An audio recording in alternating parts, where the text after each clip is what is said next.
Well, I've talked quite a while now, for several minutes. It's time for a pop quiz, and this quiz isn't going to be nearly as much fun with you guys as it is when I do it in a church, because you guys all know the answer. I have here a translation of the New Testament, and I want to read you John 1:1 from it, and you can probably guess who it is. See? In the beginning was the Word, and the Word was with God, and the Word was a God. New World Translation. I heard something else. Grieber, yes. Nobody ever guesses that when I do this at a church. I don't know. I mean, we know Jehovah's Witnesses have the New World Translation, which has been rendered in such a way as to obscure the deity of Christ and to advance their other peculiar doctrines. You can imagine that a translation like that drew a lot of criticism from biblical scholars when it came out, and as a result, they've always kind of been on the outlook to find any kind of a scholar they could who would support their translations and endorse their renderings, and that's how this guy gets into the picture, Johannes Grieber. He was not a Jehovah's Witness. He was a former Catholic priest who produced a translation of the New Testament in 1937. The Watchtower used his renderings to support the New World Translation in 1962 and 1975. I guess it makes sense that if you were producing a bogus Bible translation, you would turn to somebody else who produced a bogus Bible translation and try to get support for your renderings, right? The real problem is in the source of Grieber's translation. This is from the foreword to his New Testament. It says, "The task was not simple. Many contradictions between what appears in the ancient scrolls and the New Testament, as we have grown to know it, arose and were the subject of his constant prayers for guidance, prayers that were answered and the discrepancies clarified to him by God's spirit world. At times he was given the correct answers in large illuminated letters and words passing before his eyes. Other times he was given the correct answers during prayer meetings. His wife, a medium of God's spirit world, was often instrumental in conveying the correct answers from God's messengers to Pastor Grieber. Grieber received his translation from spirits, from angels." I wonder if those are the same angels that Rutherford was talking to. Do you think? I suspect they were. I suspect they were. Now, in 1983, the Watchtower published a rejection of Grieber's translation. The questions from readers asked why in recent years has the Watchtower not made use of the translation by the former Catholic priest Johannes Grieber. Their answer in part was this translation was used occasionally in support of renderings of Matthew 27:52 and 53 and John 1:1 as given in the New World Translation and other authoritative Bible versions. But as indicated in a foreword to the 1980 edition of the New Testament by Johannes Grieber, this translator relied on God's spirit world to clarify for him how he should translate difficult passages. The Watchtower has deemed it improper to make use of a translation that has such a close rapport with Spiritism. Sounds fair enough to me, right? I mean, they didn't know about Grieber's occult associations, and when they found out, 1980, when the new edition came out of Grieber's translation, they stopped citing his New Testament as an authority, right? No? Yeah, they knew way back when. What did the Watchtower know and when did they know it? They knew way back in 1956 that Grieber was a spirit medium. Here's what they published then. Says Johannes Grieber in the introduction of his translation of the New Testament, copyrighted in 1937, "I myself was a Catholic priest, and until I was 48 years old had never as much as believed in the possibility of communicating with the world of God's spirits.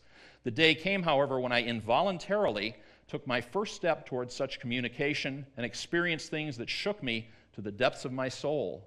My experiences are related in a book that has appeared in both German and English and bears the title Communication with the Spirit World, Its Laws and Its Purpose. In the foreword of his aforementioned book, ex-priest Grieber says, the most significant spiritualistic book is the Bible. Under this impression, Grieber endeavors to make his New Testament translation read very spiritualistic." So that's what they knew in 1956. And they knew that he had translated a spiritualistic New Testament. Why would they use it to bolster the accuracy of their own New Testament? Well, the answer is truth was not a concern. What was a concern was making their organization and their translation look good. So just to quickly summarize that, in 1956, they knew he was a spiritualist and that his New Testament had an occult origin. Nonetheless, they used his renderings to support the New World Translation without acknowledging his occult associations in 1962 and 75. And then in 1983, after being criticized for using such a translation, they pretended that they had just found out about Grieber's occultism, and they stopped referring to his work for support. This next topic that I want to cover is one I've saved toward the end because it's a little bit controversial. Back in the 1970s, Wilson Bryan Key stirred up some public controversy with the publication of this book, which argued that advertisers were inserting messages into their advertising photos that were perceived below the level of consciousness, that there were, in effect, hidden pictures in advertisements that stimulated fear, pleasure, sexual desire, or other emotions in the viewers without their ever realizing it. And these emotions were supposed to create a desire for the products that the advertisers were selling. And again, the viewer was not supposed to really know what happened. Well, nobody ever thought of linking these techniques with the Watchtower until basically the 1980s and early 1990s. At that time, this book by Derek Barefoot was published. Barefoot claimed that some of the pictures in Watchtower publications during the 1980s contained hidden images. Unlike the images in advertising that he had written about, however, these images seemed like they were designed to evoke fear or terror in the readers, negative emotions. Well, Barefoot pointed these out, and he was disfellowshipped for his trouble. And as I said earlier, the matter is very controversial. Some years ago, I spoke with Tom Cabine, who had been the press room overseer at Bethel up until the Great Purge of 1980.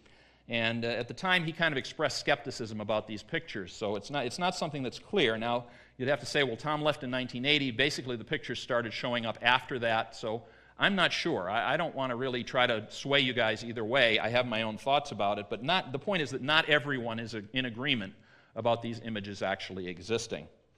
So I thought we'd take a look at a few examples. Let's hope I can get these to go through right. This is from the Revelation book. You probably all know this picture. You probably all know where I'm going with this, right? Everybody knows what we're going to see. There's something unusual about Jesus' hand in this picture. If we take a closer look, we find that there's what appears to be a face embedded in the palm of Jesus. Does anybody have something that looks like a face on the palm of their hand? That, unless you have a magic marker with you or something. I mean, I don't have anything that looks like that on my hand.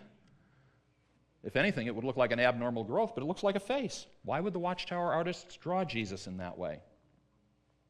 Here's another example. Innocent picture of a man drinking from a skin of water, but there's something about his sleeve. It appears that there's a monstrous face.